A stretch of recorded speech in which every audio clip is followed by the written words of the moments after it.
And like on that note of what I just said, man, we do want to be respectful of your time. So we're probably just going to get right into it like we normally do, and try to ask you some questions about your background and how you got to this point, if that's all right.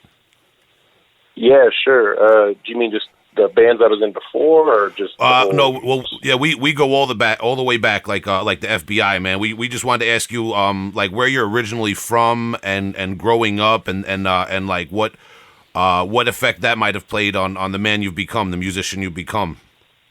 Okay, all right. Well, I was born and raised in Colorado, in Denver. I started on the hardcore shows. I was like 12 years old. I had a older brother named Keith who got me into all this heavy shit when I was super young. I was like listening to Slayer when I was probably in like kindergarten just because of him. Awesome. So I've been into heavy music my whole life, and started going to shows with my brother when I was real young. You know, I was like a big 12-year-old, so he felt like it was like okay for me to for me to go with him, and I would just like go watch him playing his bands and that kind of thing. And then I wanted to play the guitar because I emulated my older brother, and so I've been playing guitar since I was like 8 years old, and going to shows since I was 12, like I said. And I don't know, I just kind of started forming my own band, and I started playing with like a lot of older guys when I was about 16, like guys who were like 25, 26 at the time. So I've been playing in bars and like live music scenarios, since I was 16. Since before you were allowed to get in. Yeah, but I've always just been like big for my age, so I never really got any shit. All right. And Denver was different back then. It was more the Wild West, it wasn't like it is now. We were a flyover state for sure. Yeah, it's gotten a lot more attention in the last several years. Yeah, so it's like you could get away with more shit back then, which is why I was getting into these bars and doing that whole thing. So I'm fortunate for that. I'm fortunate that it was like that back then, so I could really cut my teeth on it, at such a young age.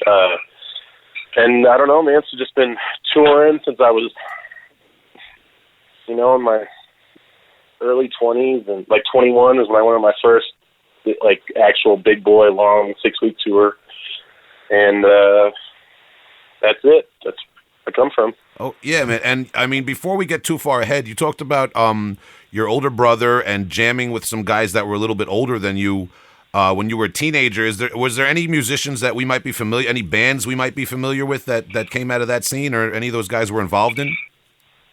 No, man. All those guys are like in jail or dead or like. Ooh. Well, I'm sorry to hear that, man. But I'm sure the ones that are still around are proud of you. You know what, man? Like that's real. Like most of those guys are seriously like in jail, dead, or like on meth. And, like it was, it was a rough crowd of dudes. Yeah. Not really very many of them followed through with music, and if they did, it wasn't heavy stuff. What? Do you feel like that affected you and your approach to music, or like because I mean at a young age, being around like kind of a crowd that was like that, and jamming with people like that, did you kind of like learn lessons and learn things from that?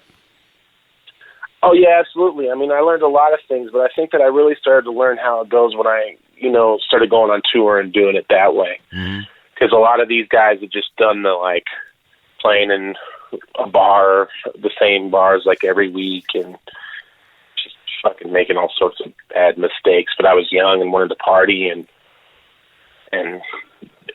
figure out how to do it. So I mean, I think that the most experience was really when I started going on tour. It was like I learned what not to do the most when doing that shit. And was that with Clinging to the Trees of a Forest Fire, or was that with the earlier band? Yeah, it was with that band. Okay, and that was correct me if I'm wrong, 2006 when that band began? Well, we started in 2004, and we probably didn't put out a record until 2006. Okay, but I mean that was like your first, like quote unquote, like real active band, right? Yeah.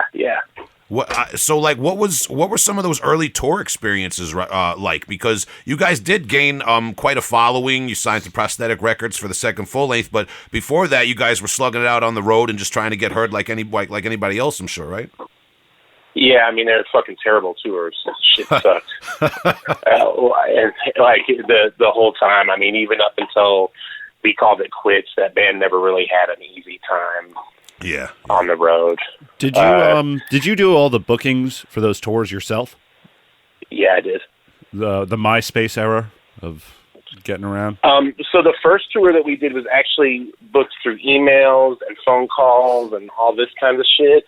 And then after that, MySpace kind of blew up, and then we just started doing it on there because it was significantly easier. Yeah. You know? Yeah, so. Keep it all centralized. Yeah. Yeah. Well, you know, you meet people. You know, you have more of an opportunity to meet people and shit that you wouldn't have met otherwise. You know, the internet changed all that stuff. Yeah, I mean, let's talk about that because when you first got into this stuff and you were in a young age, it was before the internet. It was like kind of like the late '90s. I take it. Yeah. Well, yeah, definitely. I mean, the internet thing didn't even really start for me until I was like, you know, a grown man or whatever. Yeah. And I didn't even have the money for it. Mm-hmm. I started a MySpace account at work.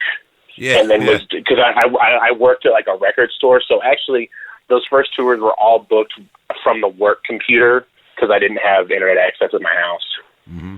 Yeah. I remember people that would go to the library, things like that, or wherever, man. I get it, man. But I mean now, because that's the thing is when we talk to people, especially people that have been around a while, we talk about the comparison between the old days when you would have to trade tapes in the mail and go to record stores, and now it's just all right there. Like when I was doing the research for this interview, all of your music is right there, Bandcamp, YouTube, and all that sort of thing, man. It's crazy now. Yeah, I mean, yeah, man, it's a trip. I mean, I know dudes who are older than me who didn't have the luxury, and they did like all sorts of fucking tours through letters and tape trading and all this kind of shit. Yeah. You know, so I definitely have much respect for those people, but I'm a little bit too young to have done that for very long, you know? Yeah, of course, man. Of course. It's crazy, man. Facebook and Instagram have kind of filled that void where MySpace, now everybody's booking shows on that. And if you don't have Facebook, it's kind of hard to hear about shows where I am sometimes. Yeah, absolutely. And I promote shows in Denver too. So it's like the Facebook and all that stuff is like a necessary evil that I hate. Yeah, of course. You have to have these days for sure. And you know, and the thing is like the internet has made it easier, but a lot of times I found that you know you like will meet bands and do a show for them in your town, and then they won't return the favor. So you just like end up meeting a lot of people who don't do shit anyway. Like it's made it easier, but there's still a significant amount of difficulty when booking a tour, especially as like a young DIY band. Mm-hmm. Yeah. You know? And something I find is that it's become very saturated. There's so many bands, there's so much going on. It's hard to even stick out, you know, nowadays.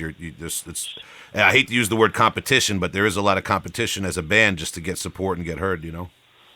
I mean, absolutely. There's all sorts of fucking loops to jump through, and it's really about who you know these days, it seems. Yeah. My only thing is that I've stuck in it, like, you know, all those first Clinging tours, and I was in this other grindcore band called Death Itself, and like all this shit, and all those tours were super fucking bad, and nobody cared, and I just stuck with it, and have been around long enough to where I kind of know a lot of people now. But before, I mean, it was dismal as hell. Yeah. Yeah, and something I heard you express in another interview was that in some previous bands before Primitive Man, members couldn't tour, you know, and we all, like some people have a career, family, whatever the case is, but Primitive Man was able to tour more than other bands you were in? Yeah, just because the guys that I played with have jobs that have made it easier for them to leave and go on the road. You know, they work in like a bar or something like that. But the people that I played with historically have had like I played with a guy who was in the military for a long time, and so it was just really difficult for him to like set aside time to go on the road because he had army shit to do. You know? Yeah, no, I've been in old bands with all types of busy people, man. It's tough. The reason I ask though is what is, because I mean you say you played Clinging to the Trees of a Forest Fire and other bands you've been and played these tours that were less than ideal. And like, what was it that had you like? You're the one guy out of those bands that stuck through it and is now in a band that tours a lot. And like, what was the thing that made you not give up and keep sticking to it and keep doing bands until something had to give?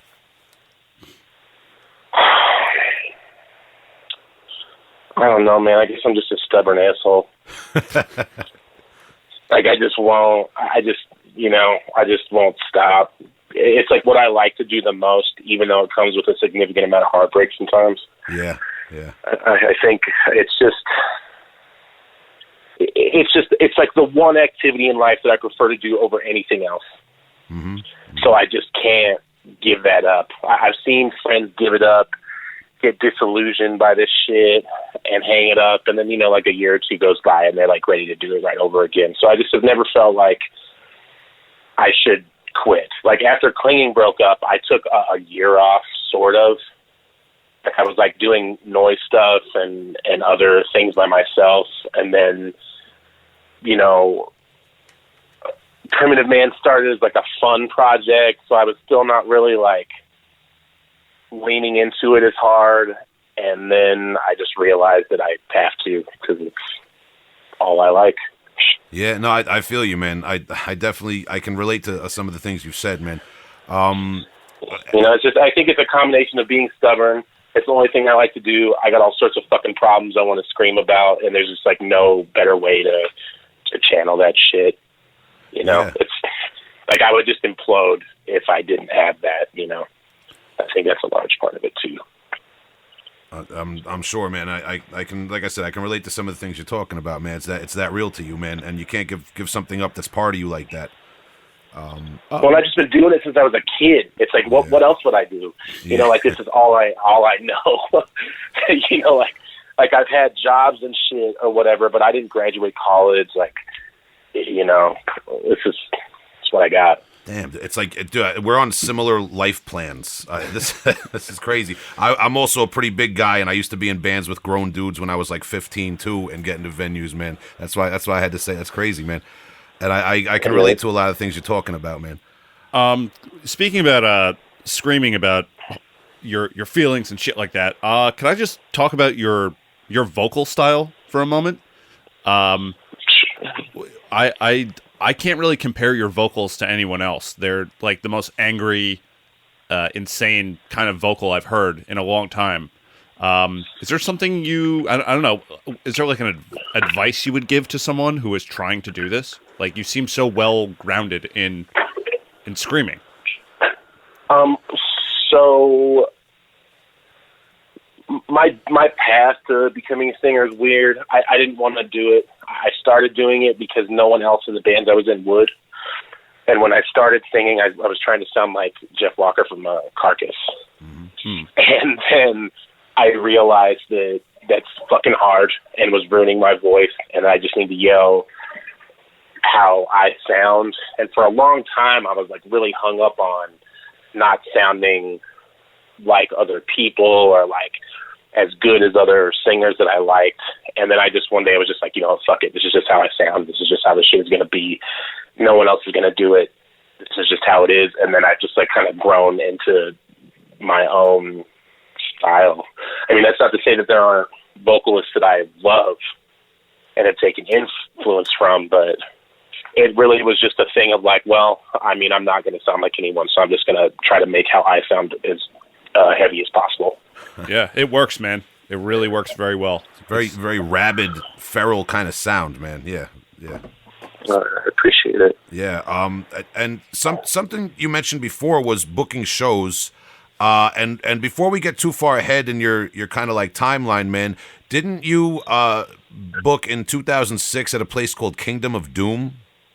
Yeah, I did. Yeah, I used to live there. So that place was called Monkey Mania before that. Yeah, and you kind of took over booking, and it became Kingdom of Doom to reflect like the type of music you were bringing in. Yeah, because I was mostly doing metal and a lot of Doom shit. So. What was, I mean, maybe if you could just talk to us a little bit about that time period. Like, what were some of the bands that you were bringing in, and were you feeling like a void in your area for that type of music live? I mean, yeah, man. I feel like at the time that we were bringing a bunch of shit here, because I used to have to beg bands like I'd be like, please come to Denver. It's not as lame as you think. I know we're surrounded.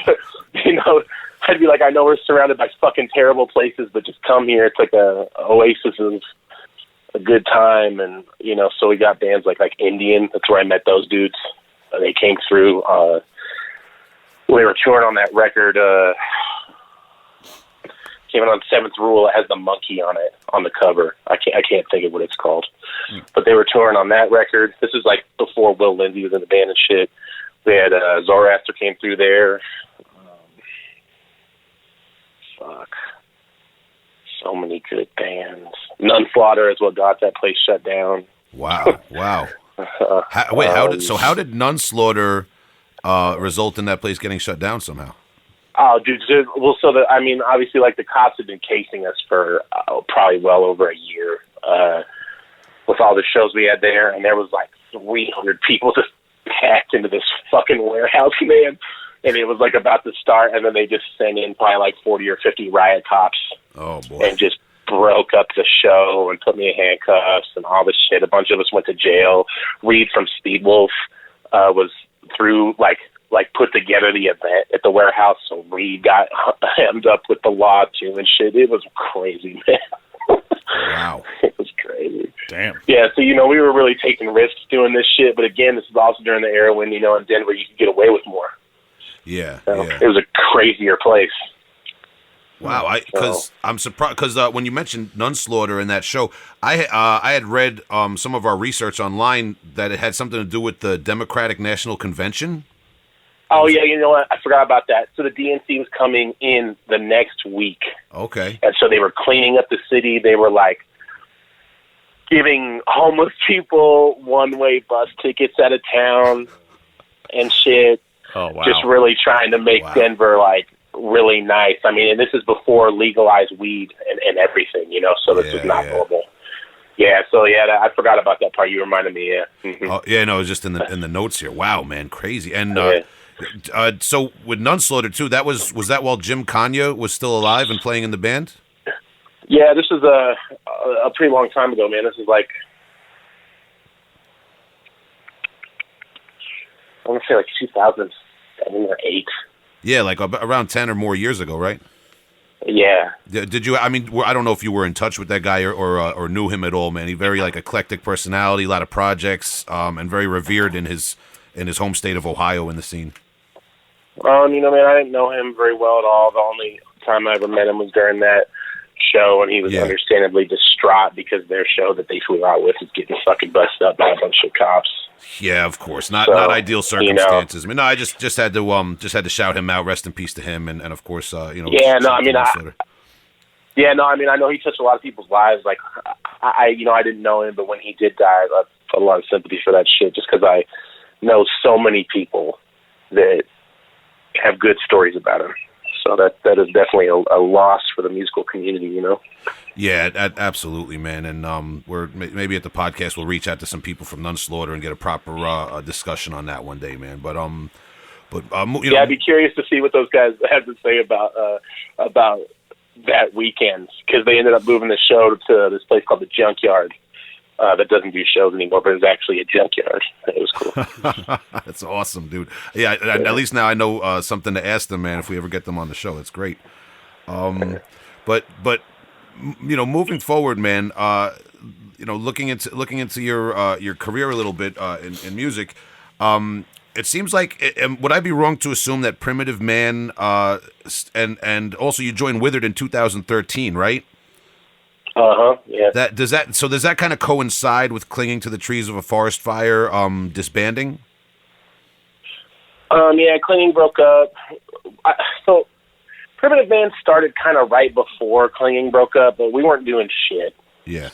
So, and then the Withered thing, yeah, I joined. I filled in on a tour for them. They toured with Goat Whore and 3 Inches of Blood, and then I did a record with them, and then I kind of got real busy with Primitive Man, and then I had to quit Withered. But yeah, they're still my friends. They're still my homies. It's just that Atlanta is very far.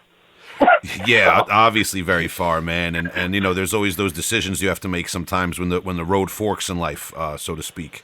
You know? Yeah, well, man, I just the Primitive Man thing really wasn't supposed to be a serious band, but it just kind of and here you are. That way. Yeah.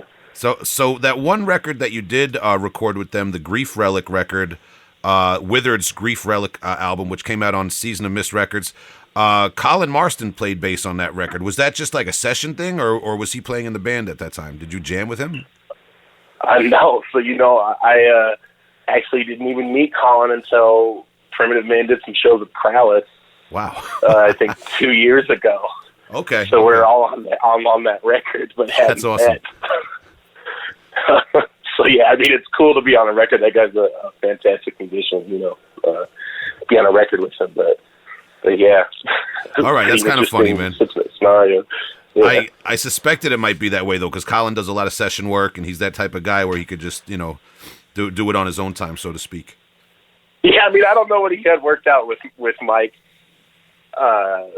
in terms of whether or not he was supposed to be in the band permanently or not. Yeah, but for that record, Okay, man. But with getting back to the idea of Primitive Man picking up speed, and you have to focus on that. I know you guys did a Primitive Man Magruder Grind 6-week European tour in 2016, right? Yeah, man. I want to talk about that, but would you say, like, overall that might have played a role in, like, were you still in Withered and then you came home from that tour and left Withered, or like did that like ramp up Primitive Man in some way? Well, let me think. I think that Magruder Grind were the first band to ever take us on tour. Mm-hmm. And so we did that, and then we did 2 weeks with Weekend Nachos in Southeast Asia and Japan, immediately after that tour. So I was gone for 2 fucking months, and, got home, and Withered wanted to do stuff, and I was very overwhelmed and obviously didn't have a lot of money from all that touring. Mm-hmm. And, I think that definitely had a lot to do with it. And then we had a Primitive Man had a tour with Dragged Into Sunlight after that was 4 or 5 weeks, I think. Wow. Immediately after this shit, 3 weeks later after we got home. So yeah, man, I was just like, there's no fucking way I could ever, I can't commit to anything for Withered this year. I remember really being stressed out about that because, Mike from Withered is a great friend of mine. We've known each other for years, and I was stoked to be in the band, but also kind of freaking out because I didn't know how I was going to be able to do all this shit, Yeah, man. I've left bands on handshakes before, man. Sometimes the logistics just aren't working, man. Yeah, man. Well, fuck, the band is a killer. It was hard to leave, but it's well, what are you gonna do? Yeah, dude. And also, just taking note of. Well, before we move on, man. Because that's pretty crazy. You go to Europe for 6 weeks, and then you said you went to Southeast Asia for another 2 weeks right after that. So yes, we were in Japan for a week, and then Southeast Asia for a week. Those Weekend Nachos dudes brought us with them for that. Yeah. So cool. was that your first time in Europe? No, I went with Catheter in 2010. I played bass for them and went over there. Yeah, awesome band, Catheter, man. Yeah, man. So that was a fun band to play in too. So going over there, I assume touring with a band like Magruder Grind, you guys are playing more of that like the hardcore punk side of grindcore type of shows. Is that how it is in Europe? Is that how you describe the scene? Well, yeah. When we went on tour with them, it was definitely people who were like, "What the fuck is this doom shit?"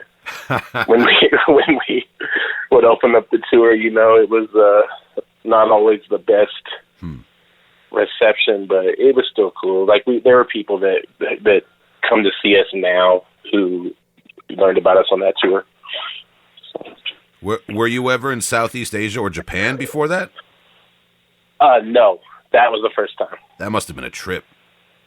Yeah, man, it was fucking crazy. Japan is a magical place. Southeast Asia is also very cool, but it's a crazy place, man. Yeah, I'm sure there's things that are very complicated and tough. Yeah. Yeah, a lot of things you can't you get put to death for smoking weed there and shit. Wow. And you're in Denver. And I did. Yeah, and I'm from here. And, you know, before they legalized weed, even like the marijuana culture, it was big. I mean, we've all been smoking weed since shit. Some of us is like we were like 10 years old. Wow, talk about culture shock. like people, you know, we've been smoking weed around here forever. So yeah, to go to a place like that where they'll kill you for smoking a dude was pretty scary, and even scarier when a guy offered me a joint. Wow, dude. So yeah, oh man, that was something. And just like when I think it was Manila, when we got into Manila, we like packed into this like super fucking cramped car and drove through a traffic jam like I've never even fucking seen. And there's like people in cardboard huts, but with like televisions in them, and that's what they live in. Wow.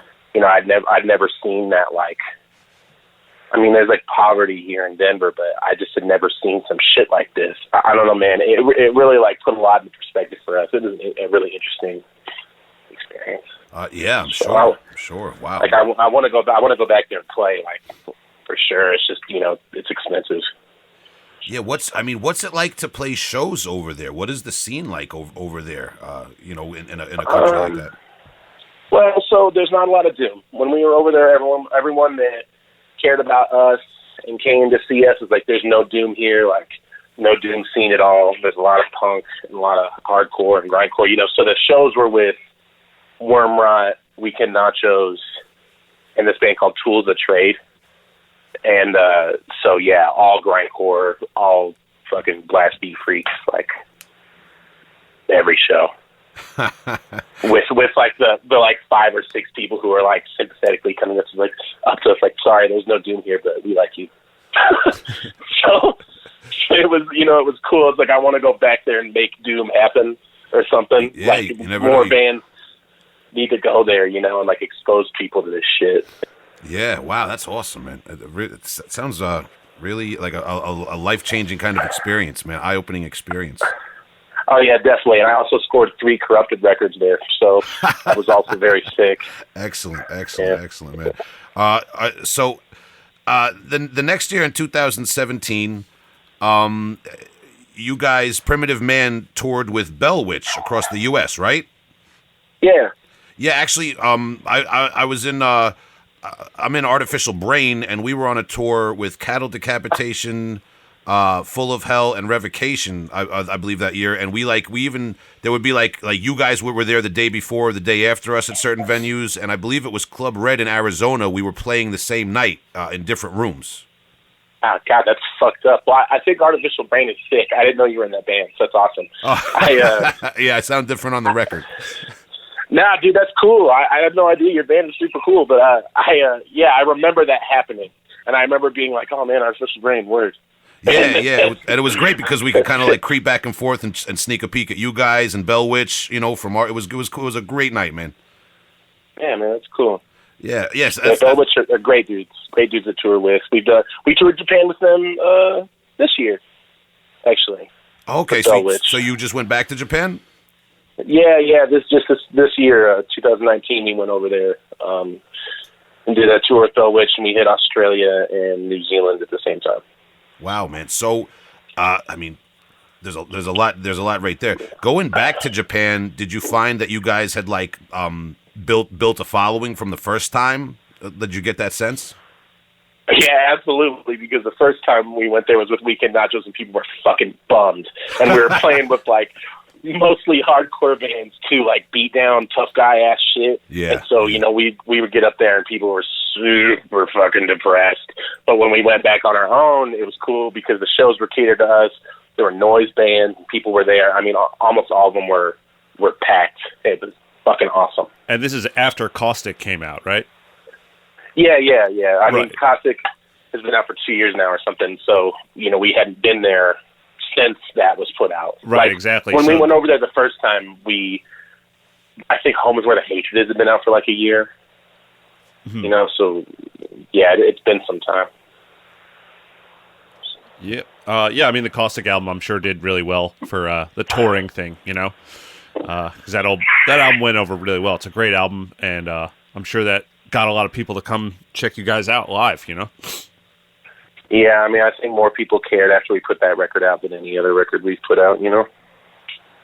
Yeah, man. What? And I'm sure the you got people like us bothering you to do interviews and things like that. Oh, shit, it doesn't bother me at all. I appreciate it because it's like I've been in bands where no one has asked you for shit. That's the thing is I know what it's like to be busting your ass in a band and get no love at all. So I never take this shit for granted. It's like I appreciate anybody that reaches out to us, man. Like I really do. Awesome, man. Yeah, great attitude, man. You gotta stay humble, man. And actually, that kind of gives me a good segue because you have a project. I didn't want to gloss over your other projects that maybe aren't as big as Primitive Man. You have a project called Many Blessings. Yeah. So like some drone and kind of noise, soundscape type shit. Yeah, in 2015 you put out Rotten Leather. That's the name of the release, right? And that was your first one. Mm-hmm. Yeah. What? So, I mean, that's a one-man project. You do that all yourself, right? Yep. So, I mean, obviously that's it's kind of like a recording project off the side. But do you perform live ever as Many Blessings? Yeah, I do live shows often. Here at home, I did a show in Japan. I did a show at Bloodshed Fest in the Netherlands. So I'll do stuff when the opportunity comes up. But and I'm doing Roadburn next year. Awesome, man. Cool. Yeah. So when stuff comes up, I'll definitely do it for sure. It just has to be the right thing, you know. Yeah, and I mean, when people talk about kind of like drone and atmospheric music like that, noise, it can be a little bit vague. Like, would you maybe talk about your gear or your setup or your process a little bit? Yeah, so it depends on the scenario. If I don't have the time or the room to set up a bunch of amps, I won't. If I can, I like to set up 6 412s and run. I have like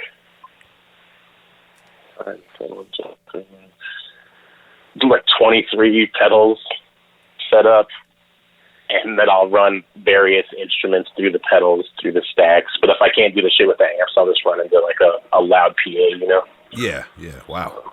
And but I like to use the amps if I can. Yeah, I'm sure it's a different effect. Yeah.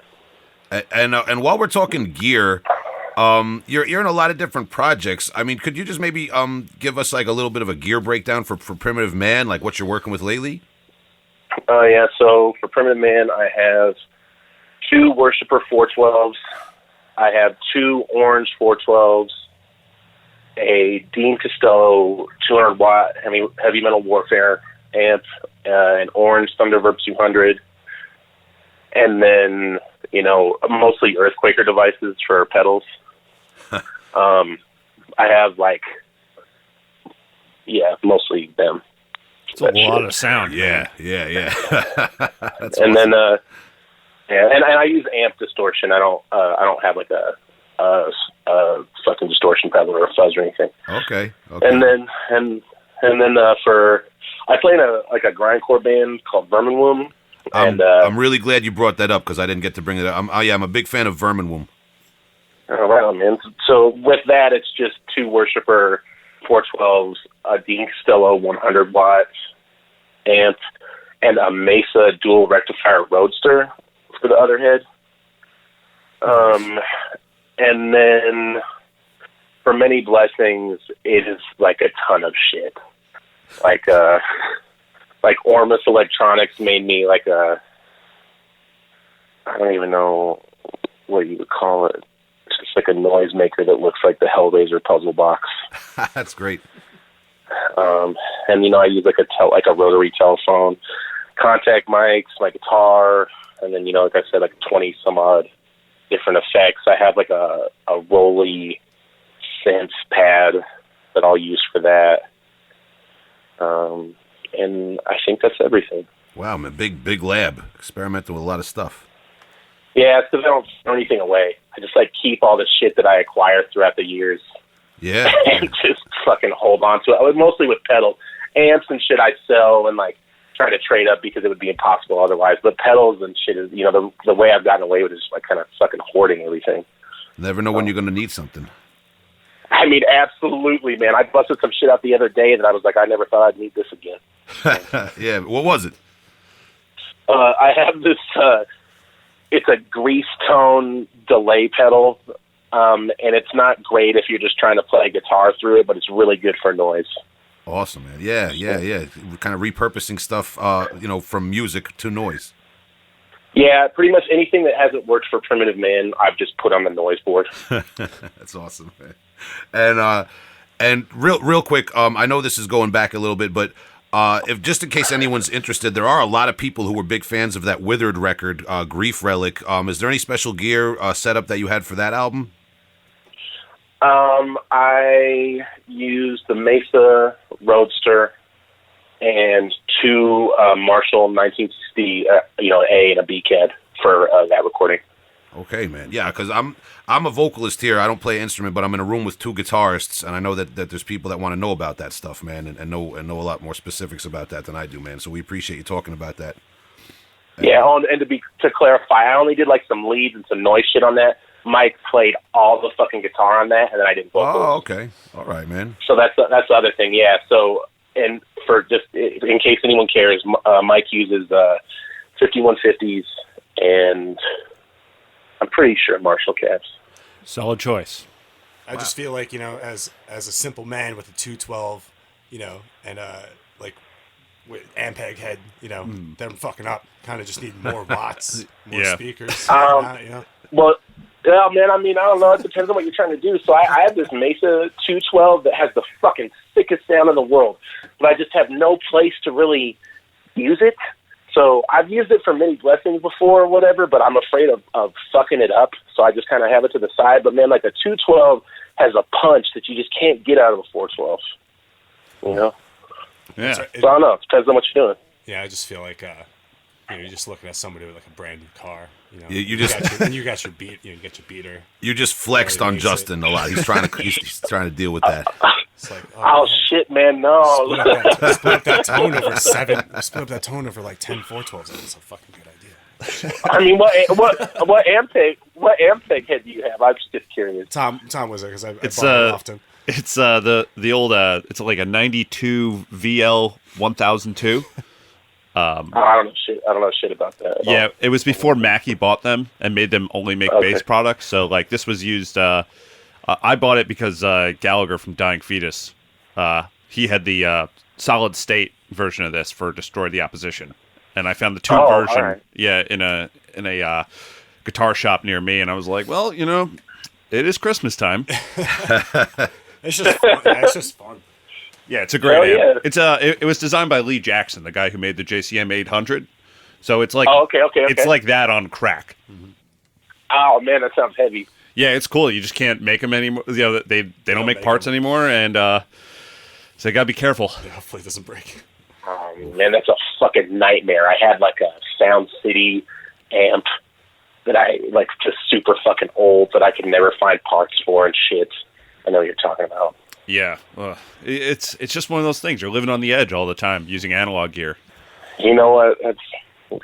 I've had people try to talk me into not using tube amps, and I just can't. I shudder at the thought of not doing it. But there's this band called Northless, and the guitar player Eric has like the most crushing tone in all of fucking doom metal, and this dude is using a solid state amp now.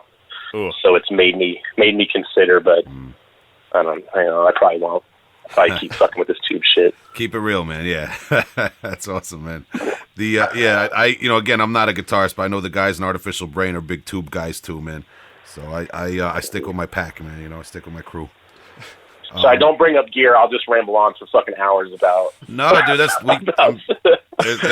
there's people that want to know, man, And while we're talking about gear and your different like noise and atmospheric type of things that you do, there was something that came up that I wanted to bring up in the research that kind of surprised me. In 2008, you did some sort of work on the album Western Skyride by the band Across Tundras. Oh yeah. It does not sound psyched that I knew that. No, I am psyched because that's the first recording I ever recorded noise on that wasn't my own stuff. Okay, man. Okay. Just a really interesting band that I am familiar with. I didn't foresee that connection that you had something to do with them, because they're a band. They have a lot of interesting instrumentation, and I would assume that they experiment with gear a lot too, right? Man, I've lost touch with Tanner over the years. Okay. He used to live in Denver, but then I think he moved to Nashville or something. Yeah, they relocated as a band. Yeah. Yeah, so I'm not really sure what he does now, but back in the day when I recorded on that and all the musicians were involved, it was like a time I look back at very fondly. So. Yeah, man, just getting involved in things. That's cool, man. That's cool. Yeah, I just wanted to bring that up because I found it interesting.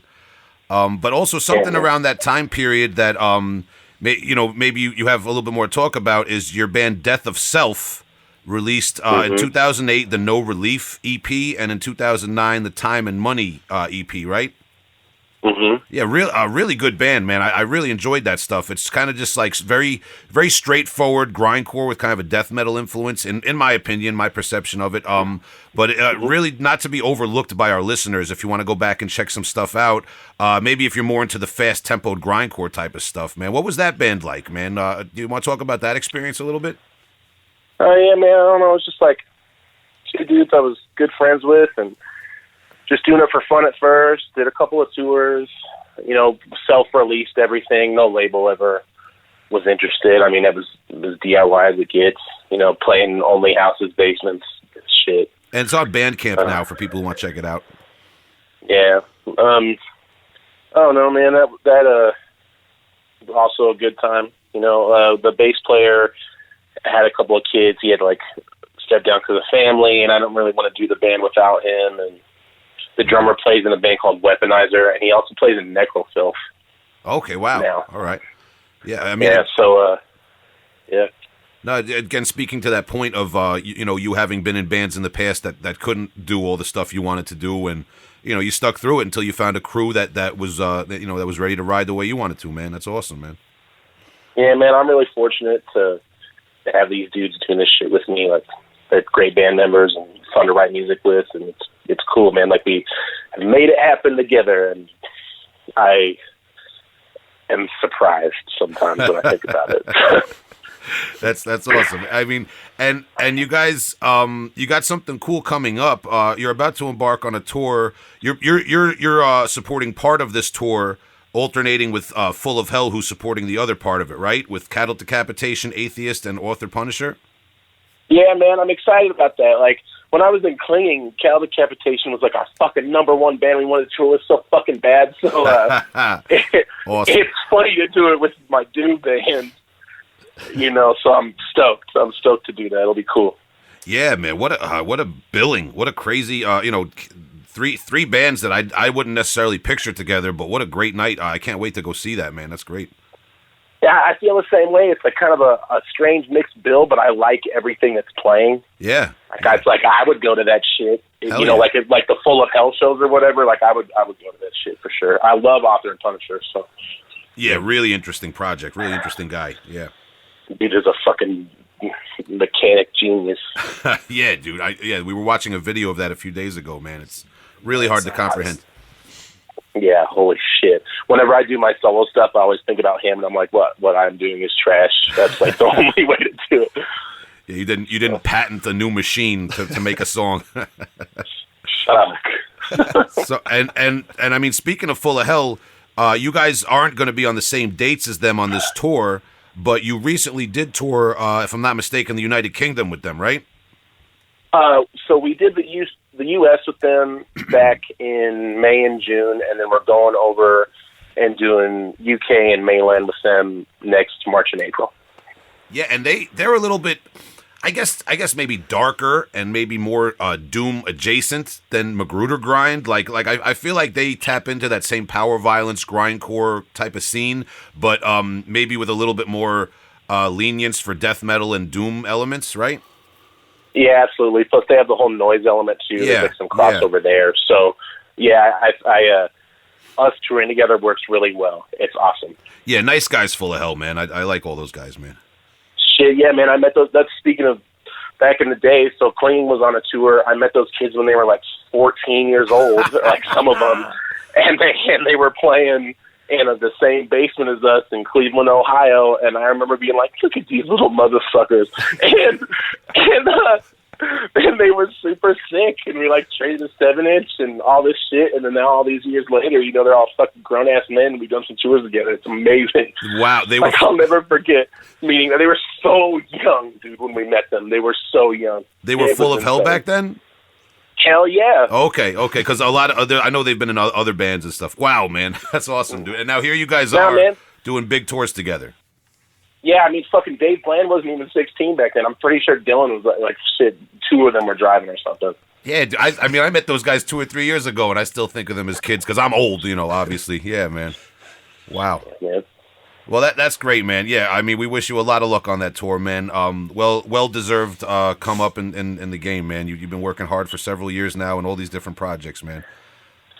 Oh, thank you, man. I appreciate that very much. Yeah, dude. And you know, again, like I said in the beginning, we're going to be respectful of your time.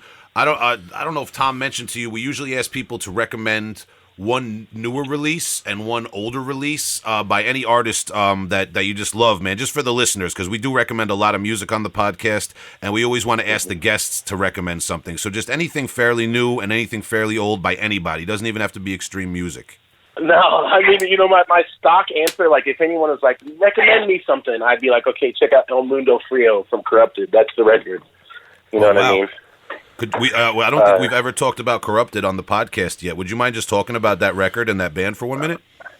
I mean, Corrupted is like the heaviest, most emotional band on the fucking planet, and no one will ever out heavy or out, like, no one will ever beat that band.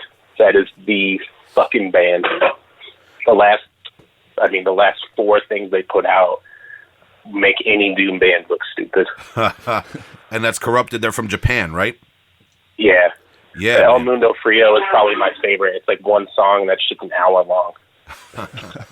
Yeah, and I mean, for people that maybe have discovered Primitive Man through, like, maybe they were fans of Magruder Grind, Full of Hell, the faster bands, and Primitive Man is like one of their first doom bands they've heard. Corrupted is an excellent band to look into as well, and you could, like, branch off into a lot of other shit from there. Yeah, I mean, that's my, you know, all-time favorite doom band for sure. So I'd say, you know, that, or like, so yeah, there's an old one, but or Black One by Sun, I also think is like a cool record to get people into looser forms of music. Mm-hmm. Mm-hmm. So there's that. And then for a newer release, I mean, that fucking new Lingua Ignota is super solid and dark and fucked up. What is that? Lingua Ignota. Have you heard of that shit? LINGUAIGNOTA. Yeah, so check it out, but make sure that you, like, set aside time to actually absorb it. It's like not the kind of thing you can put on while you're cleaning your house or something. It's like, you know, you have to really get into it. Yeah, it's not like Motorhead, huh? It's not quick and easy, right? No, not at all. And then also, I love rap, so the new Maxo Cream is the rap album of the year, or anything Freddie Gibbs has done this year. Wow. Maxo Cream and Freddie Gibbs. Freddie Gibbs is the best. Yeah. Okay, man. All right. Man, I'm way 90s and I'm way East Coast with hip hop, man. But I'm trying to, like, get out of my box a little bit, man. You know. I mean, yeah, man. I like a lot of shit from all over the place. I don't know, but I think I'm more of like a Southern rap dude. But I can get down with just about anything as long as it's good. So. Well, this day and age, it's a lot like extreme music. The geography doesn't matter as much because you got people influenced by anything, anywhere. You know what I mean? Like, regional styles are kind of, I feel like, fading away, and people are just doing whatever they want to be influenced by. You know? I mean, absolutely. Like ASAP Mob from New York, but all their shit sounds like it's from the South. There you go. Yeah, that's exactly what I was thinking of, man. Totally. And then you have a lot of artists from other places sounding like a little bit more. They're bringing back that '90s New York vibe in other locales and stuff. You know? Yeah, which I could get with, and I've always been a fan of the Roots. It's like one of the first concerts I've ever seen. Wow. And I've been seeing like Black Thought appearing on like a lot of younger rapper stuff, and them kind of having that old style of, like, not necessarily boom bap, but kind of old school feel, and I like that. People call it backpack. People call it underground. People, we know what you're talking about, man. Yeah, definitely, man. Yeah, I mean, like, I love Mos Def and shit. Grew up on that shit, so anything like that, I like. So. Yeah, man. I don't want to start a whole new podcast right now quickly, but like you said, you saw the Roots. Did you go to a lot of other hip hop shows coming up? Yeah, man, I did anything that I could see, anything I could get into or whatever. If I had the money back then, it was hard for me to afford shows. But I've actually seen the Roots like 4 times. Wow, that's sick, man. Yeah, I haven't been to a whole lot of hip hop shows because I've been doing this underground extreme music thing, and that takes I've seen DJ Premier once, and that was really great. To see him live spinning records and stuff, man. But other than that, I haven't been to a lot of classic hip hop shows, man.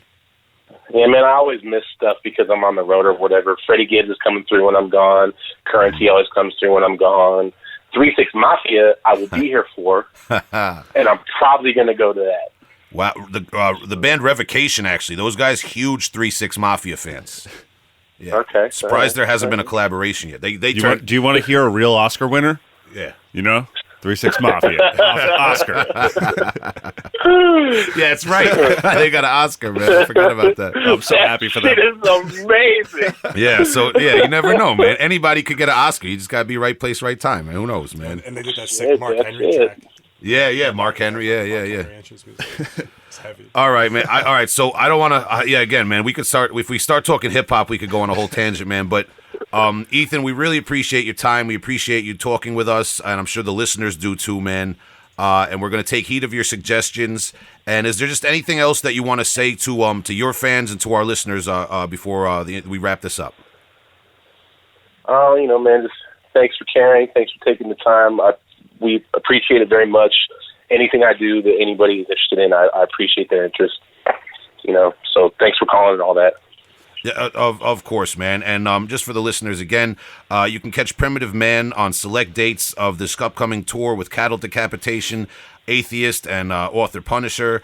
And all you gotta do is Google Ethan Lee McCarthy. This guy's got a whole discography of music.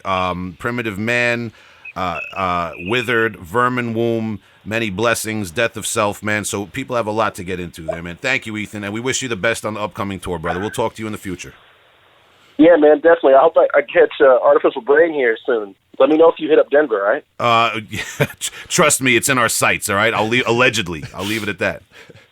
All right.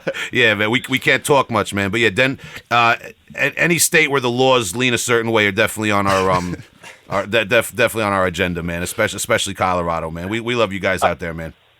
All right, well, I'll definitely come through. Let me know. Awesome, man. Have a good day, brother. Thank you for talking to us.